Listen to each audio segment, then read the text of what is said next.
最起码你第一个那个范例要教哦。你这边的 cloner 我们看一下 cloner。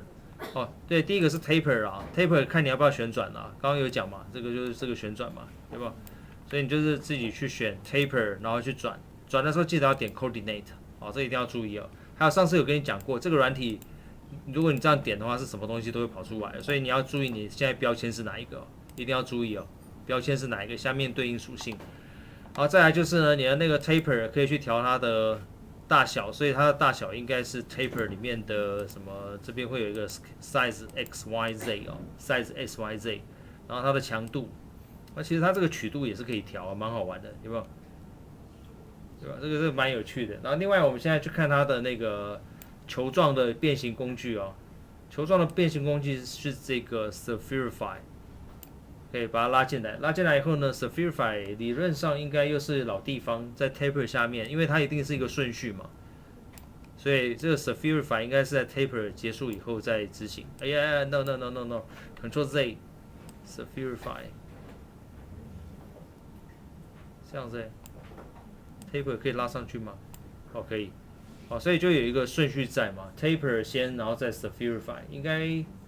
可以吧？那我们先看一下哈，那个球的那个变形工具哦 ，Spherify 的工具，它的 radius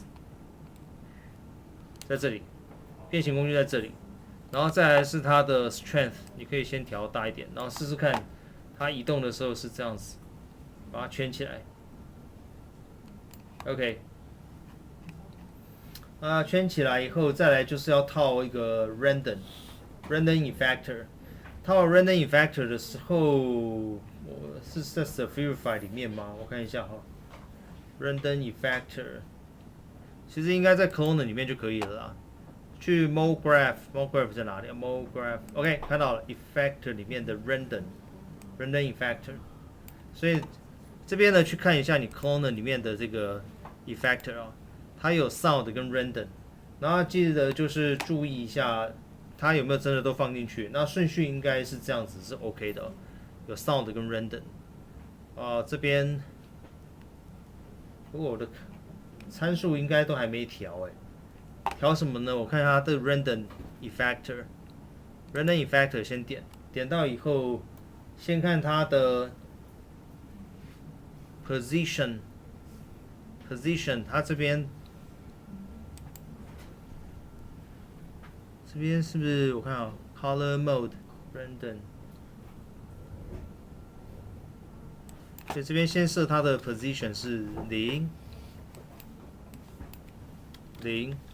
然后这边 Y 的话，我看一下，哦有啦，哦那如果是讲义的话是写10啦，但我觉得你这边可以自己高兴自己动看好了，我们这边播看吧。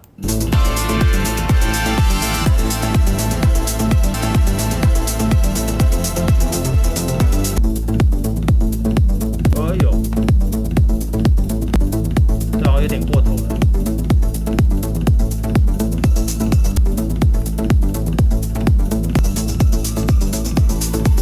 好，先这样好了，因为后面还是要留点东西讲。